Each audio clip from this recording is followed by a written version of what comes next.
C'est à l'occasion d'un événement organisé au Forum des Images à Paris, pour la presse et les fans de Dead Space, que nous avons rencontré Louis Leterrier. Ce réalisateur français, vivant aujourd'hui aux États-Unis, n'a jamais caché sa passion pour les jeux vidéo, et c'est donc assez logiquement qu'on le retrouve aujourd'hui associé à la sortie de Dead Space 2. Pour ce dernier, il a même pu visiter les studios de Visceral Games dans le cadre d'un documentaire où il se mettait en scène entre le journaliste improvisé et le témoin candide mais néanmoins passionné. Car Louis Leterrier est un vrai fan de Dead Space. Ici, je sais pas, en tout cas aux États-Unis, c'était quand même un événement, le premier Dead Space. Tout le monde s'en parlait. T'as déjà vu ça? Ça fait vraiment peur. Il y a un truc. Et c'est vrai que les gens disaient, les jeux survival horror, ça fait moins, ça fait pas très peur. Faut vraiment être une chochotte pour avoir peur d'un jeu vidéo. Mais c'est vrai que le premier opus, dès que je l'ai mis, tout de suite c'est quelque chose de différent. Tout de suite entre le côté graphique, cette icône, ce casque à 3 bandes, ce personnage dont on voit jamais le visage, qui ne parle pas, ça permettait tout de suite de s'identifier. Moi, je me suis complètement projeté là-dedans.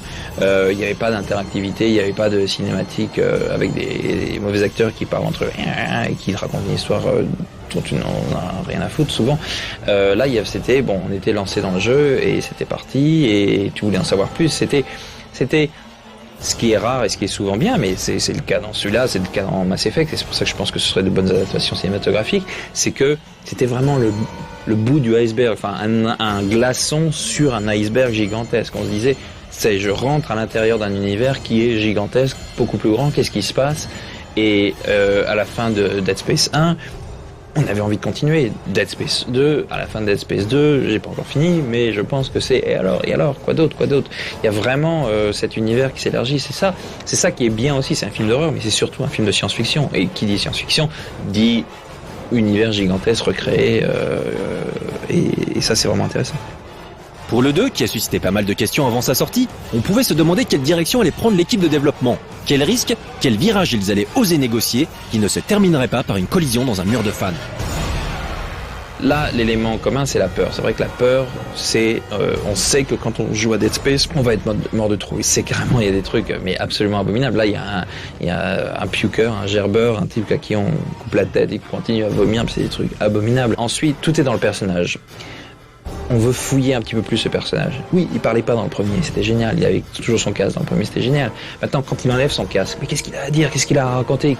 Quels sont ses souvenirs? Qui sont les gens? Il a été arrêté à la fin du premier, mis dans un hôpital psychiatrique, mais qui sont les gens, les autres patients? Qu'est-ce qu'ils ont vu? Qu'est-ce qui s'est passé? Aller plus loin dans cette direction, et puis ensuite continuer à raconter une histoire aussi. L'histoire du premier encore. C'était vraiment ça, le premier. C'était un glaçon sur cet iceberg. Bon, il ne fait pas de doute que Louis Leterrier aime le jeu vidéo. Rien de surprenant donc à ce que ce dernier ait influencé son travail en tant que réalisateur. On est né avec quand même une manette dans les mains, donc forcément, même si c'est pas du conscient, mon inconscient, mon subconscient se souvient de cette interactivité, se souvient de ces jeux, se souvient de ces cinématiques gigantesques. C'est vrai que je m'en cache pas, le choc des Titans est un hommage, et non pas au travail de Harryhausen, mais aussi au travail sur God of War, qui est un jeu absolument formidable. La visite des studios de Visceral Games et la découverte des différents corps de métier à l'œuvre sur Dead Space 2 a étonné Louis Leterrier sur un point, qui pour lui distingue clairement le milieu du jeu de celui du cinéma.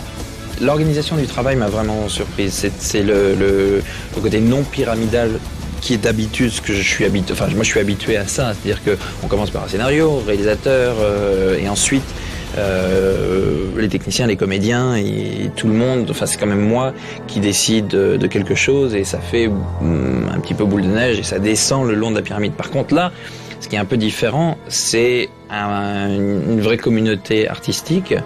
Avec des spécialisations diverses, et tout ce beau monde se retrouve et se dit, je pense qu'ils ont des séances de brainstorming où ils se disent, aujourd'hui on va réfléchir à proposez-moi 20, chacun propose une idée, et quelqu'un dit, ah si on faisait un jeu dans l'espace, très bien, boum.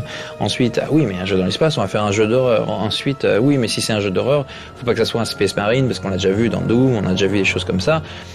qui est-il, d'où vient-il, tout passe par du personnage, et ensuite voilà, on construit comme ça.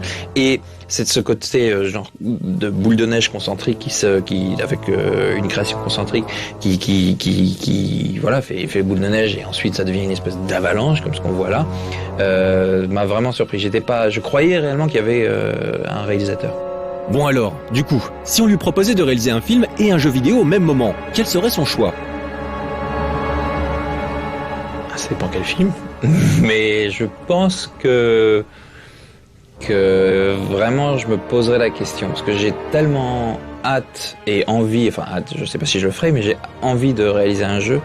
Mais c'est étonnant, c'est pas réaliser, c'est concevoir. Il n'y a pas de mots il n'y a pas d'équivalent pour ce que je fais au cinéma dans le milieu du jeu vidéo. Donc il faut que je change de métier déjà et que je devienne producteur, concepteur artistique et réalisateur global. Mais ouais, peut-être, oui. Le jeu me permettrait de faire, de viser très haut, d'explorer des mondes que le cinéma ne me permet pas pour des raisons d'argent d'explorer. Mais aussi, moi, ce que j'aime, c'est des jeux très simples, c'est des jeux où la jouabilité est vraiment ce qu'il y a de plus addictif, tu vois. Là, je suis Angry Birds, je suis obsédé, je peux pas m'arrêter. Cut the Rope, c'est pareil. Donc tous ces jeux-là, Guitar Hero, enfin les premiers Guitar Hero, j'étais comme un fou parce que il y avait un truc il y avait un rêve. J'ai toujours rêvé de jouer de la guitare, j'étais toujours neuneux, donc je fais de la batterie, donc la guitare je savais pas, mais là pour une fois j'étais genre waouh, je me la donnais à fond, génial. Maintenant, trouver une espèce de le jeu parfait pour moi, ce serait cet univers gigantesque que je ne peux pas, ou différent ou autre, que je ne peux pas explorer dans le cinéma, de la miniaturisation, des choses comme ça, et un jeu où la jouabilité, le jeu même, le côté addictif du jeu soit absolument formidable. Que ce soit pas juste une succession de belles images, de scènes, de petites scènes. C'est vraiment, faut que ça m'obsède. Louis Leterrier, concepteur de jeux vidéo, il n'y a donc qu'un pas, qu'il a d'ailleurs peut-être déjà franchi, suivant en cela les traces de Guillermo del Toro par exemple. En tout cas, le jeu vidéo prouve une nouvelle fois son pouvoir d'attraction auprès des créatifs issus des univers les plus variés. De la musique au cinéma, en passant par la littérature et l'illustration, tout le monde a envie de faire des jeux. Et franchement, bien canalisé et étayé par des game designers de talent, une telle passion pourrait donner lieu à des concepts surprenants et des idées originales, alors pourquoi pas?